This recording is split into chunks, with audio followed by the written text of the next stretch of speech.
human-created anxiety is real, and it is a real problem right now. So on today's episode, we are going to be talking about what you're doing right now to feed that anxiety, but we're also going to be talking about some things you can do to help fight it off. And if you're struggling with stuff, we'll go ahead and talk about some things you can do to help with human-created anxiety. We'll talk about that next.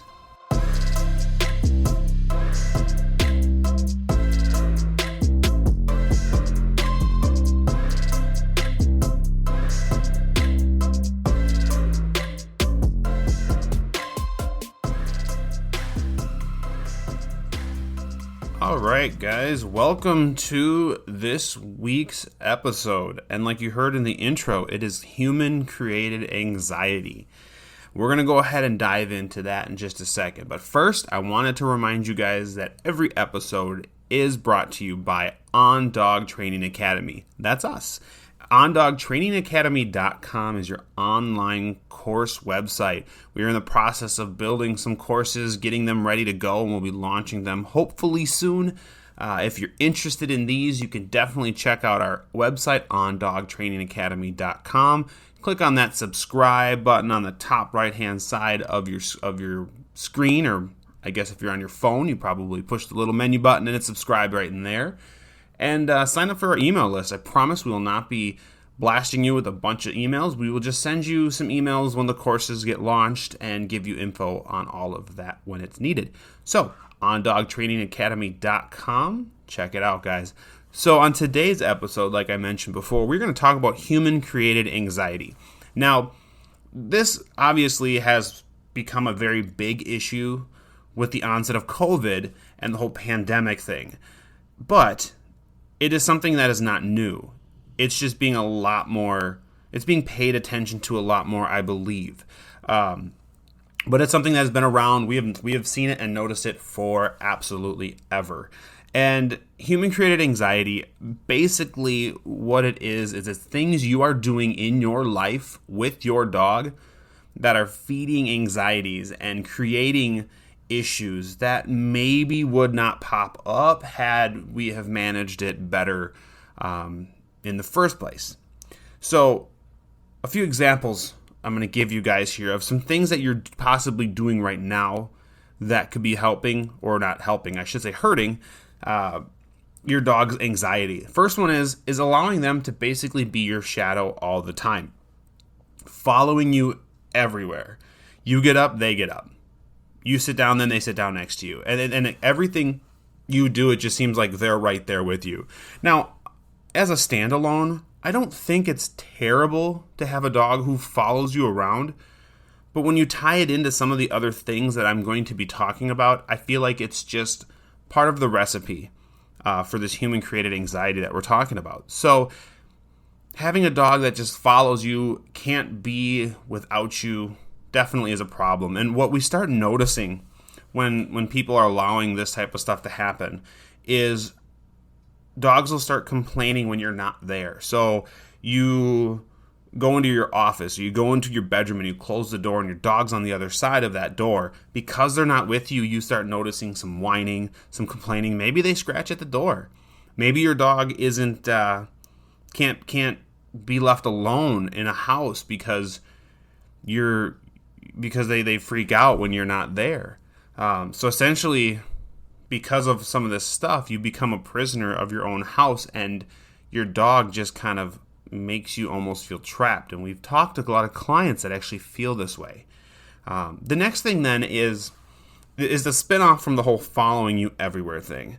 And that is dogs, or people I should say, who allow their dogs to go into the bathrooms with them while they're maybe taking a shower or while they're going to the bathroom. Now, personally, I don't really like having a dog sit there and stare at me while I'm trying to go to the bathroom. Maybe it's just a little bladder shyness, I don't know, but the thought of a dog watching me do that stuff, to me, just doesn't sit right with me. So, first, I think it's a little bit weird. So if you're doing it, I just wouldn't do it just because of that. But also, again, it's your dog thinking they have to be a part of every single little thing you do, including going to the bathroom, which I think is ridiculous. You should be able to close your door and have your dog not freak out just because you're trying to go to the bathroom. I mean, it sounds simple, but man, I just feel like it has to be something. Like, again, I don't want a dog staring at me when I'm trying to use the bathroom. It just feels really awkward to me. So, the next one then would be your bed.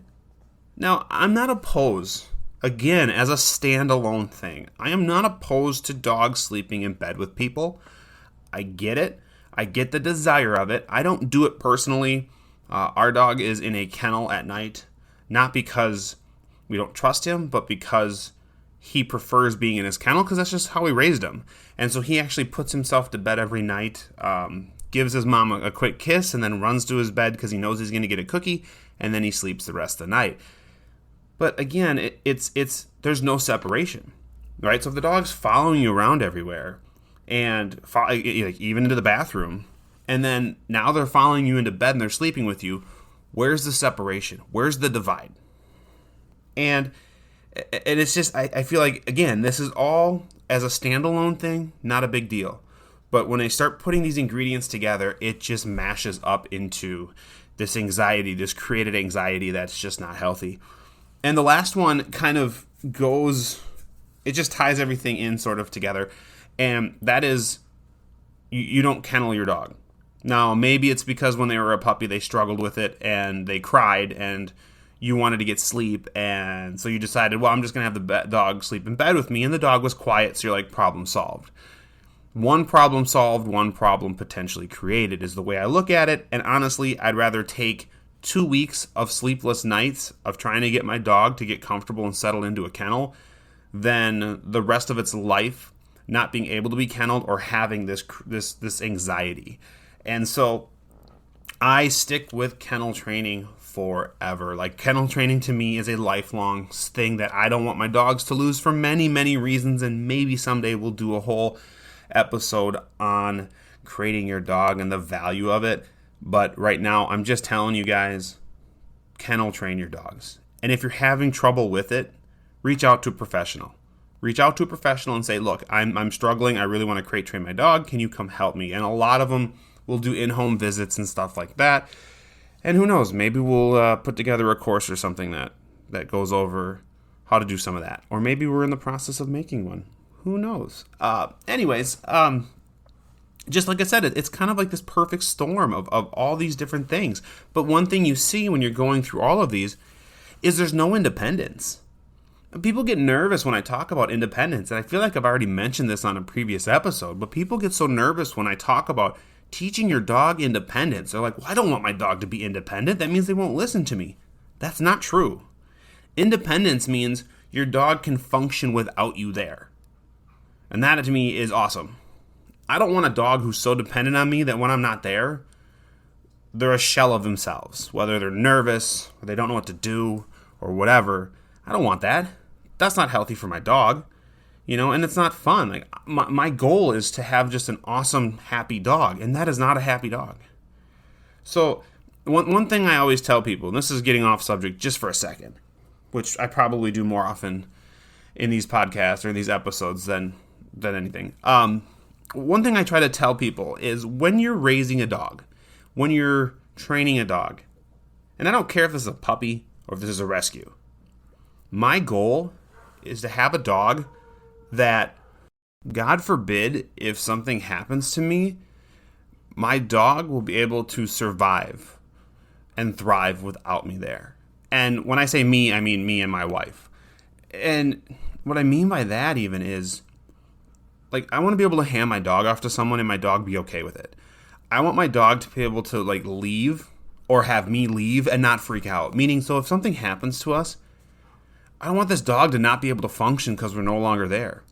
I want this dog to be able to eventually kind of move on from, what we're doing and be okay without me being there. Like, dogs live in the moment a lot.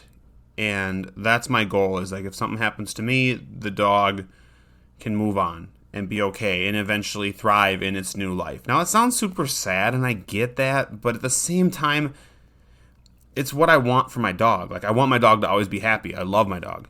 And so that's always a goal of mine, is to raise it so that, yes, the dog loves me. Yes, we have a super, super deep connection.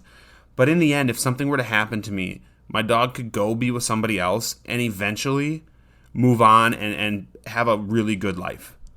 I don't want a dog that if something happens to me just absolutely breaks down, gets depressed, and maybe even passes away because it just can't handle it, whether it's through anxiety or whatever. So I want you guys to keep that in mind when you're working with your dogs and training your dogs. Make sure you're teaching this independence. Your dog should be able to grab a bone and go lay down and chew on it and have you get up and go to the darn bathroom without having to follow you or freak out because you're not there anymore. And that's just it. Like, give your dog a bone, give them something to do to preoccupy them or something so that you can get up and move around if your dog is having issues with it. Separate you and your dog some. And like I said, if you are having issues with anxiety stuff already, definitely reach out to a local trainer or a professional of some kind to get some help and guidance with this, because there's a lot that can be done to help with this and kind of work them through things, even more so than just kenneling them and stuff. And that kind of leads into the last thing, the last topic part of this is what you can do now. What you can do now is kennel train. I mentioned this already, kennel train. Kenneling is not a cruel thing. Kenneling is a safe thing.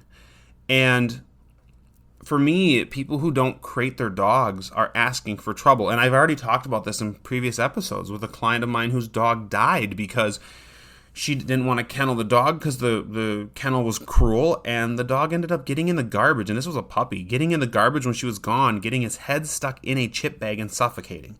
Now, in my opinion, that's more cruel than a kennel. But some people just think kennels are cruel and that dogs should be able to roam. Yeah, you know what? Dogs can maybe eventually someday be able to roam, but when they're young or when they're learning independence or when you're trying to teach them confidence, that's not the time to do it. You can do it eventually. It's like a child. I don't like to anthropomorphize things and like compare kids to dogs all the time, but it's like a child.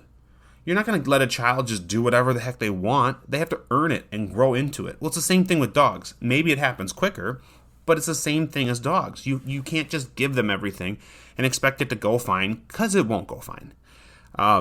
Creating that separation, that's another thing you can do. Closing that bathroom door. If your dog is having a hard time with it, fill a Kong full of peanut butter, chuck it on the floor, and then go take a shower. Well, kennel your dog, I think, if you're going to take a shower. But just creating some separation and just teaching that independence. That independence is really, really important. Now, I think really good obedience training helps with anxiety, because you can tell your dog to down and stay and leave, and because you told them to do something, if your obedience is really good, sometimes that obedience can trump behaviors. So I told you to stay, and I'm going to leave. Now, I know you don't like this, but I'm going to leave for a second. I'm not leaving, obviously, for very long, but I'm going to leave for a second, and that's just what's going to happen. And then you come back, and everything was great, and the dog not only is practicing obedience skills, but it's also learning that when you leave, it's not the end of the world. You're not gone forever. And so I think that's incredibly, incredibly, incredibly important, because, guys, like I said, especially with people who have young dogs, and I deal with this often, people with young dogs, and young dogs maybe don't like being in kennels as much, and maybe some dogs cry and complain, but you just have to work through it. It'll be worth it in the end. Nothing is worse, and I say this a lot, but we deal with so many people. This is part of the reason why this whole podcast came about, was because we deal with so many people with so many problems that I felt like, let's talk about it. Let's get this out there and talk about it. And maybe it's me just talking and getting some stuff off my chest, or just finally being able to reach out to more people like, look, this is a problem, you need to work on this. But this is the reason we started this podcast in general, was to educate you guys some and kind of let you guys know, for one, if you're dealing with anxiety, your dogs, not people, I don't do that. But if you're dealing with anxiety with your dogs, you're not alone. There's so many people who do. But at the same time, there's a lot of stuff you can do to help with this. And there's some things you've probably been doing that are feeding it.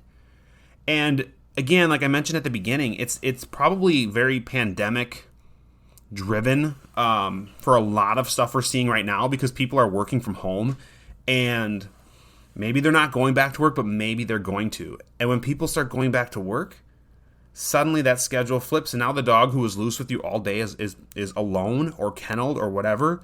Well, of course, it's been over a year now. Of course, they're probably going to be like, wait a minute, what's going on? This isn't what we do, And so you need to practice it for one. If you plan on going back to work, if you haven't already, if you're planning on going back to work soon and you've been working from home, you better get going on your training now. Don't wait and just test it once you go back to work. You should assume there could be a problem and start getting your dog back into a schedule. It's like a kid with school. Like all summer, you go to bed really late, you wake up really late, whatever. But then you have to start to train your body again. So like a week or so before school starts, my mom would always say, all right, well, you're going to bed at normal school time and you're going to wake up at normal school time just to condition my body to being better with it.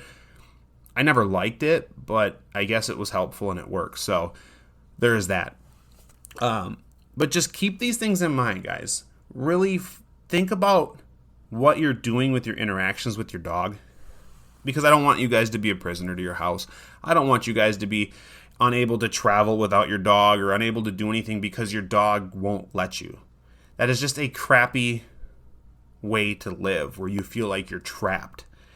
And so just think about these things that I was saying today and really feel like, or see if some of this falls into things you're doing, and maybe it's stuff you can work on.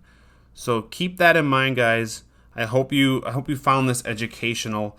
I'm going to put a wrap on this episode because we're getting into about 16, 17 minutes, and I always try to keep these under 20 because I don't want to take up your whole day. I just want to educate you every once in a while. Well, basically every Thursday. If you guys haven't figured out yet, I drop new episodes of these podcasts every Thursday. It drops at midnight, but if you come on Thursday and you search for Learn, Laugh, Bark podcast, you will find it on there. New episodes every Thursday. But again, from everybody here at OnDogTrainingAcademy.com, we just hope you take this one in and really think about it and apply it, because anxiety is no fun for you. It's no fun for your dog. And it's just not a life to live, again, for you or your dog. So thank you, guys, and we'll see you in the next episode.